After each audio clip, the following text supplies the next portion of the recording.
Let me show you how to fix big armholes. First, I am going to unpick the facing.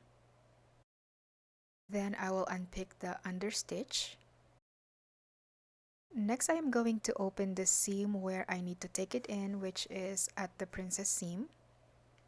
I'm carefully undoing the stitches because I want to be extra careful not to rip any fabric. Then I am going to open the princess seam right here.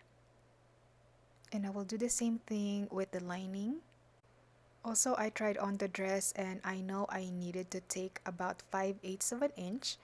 Once I open that, I am going to move that excess fabric as you can see here. Then I'm going to match up the seam allowance, which is about 3/8 of an inch. And I'm just going to pin it and making sure that it is flat. And then I'm going to stitch across the curve very carefully. Trim off the excess fabric and give it a good press. Then repeat the same steps with the lining. Then it's time to trim off the bias tape. Then stitch along here. Fold it twice and hand stitch. This is the before and this is the after.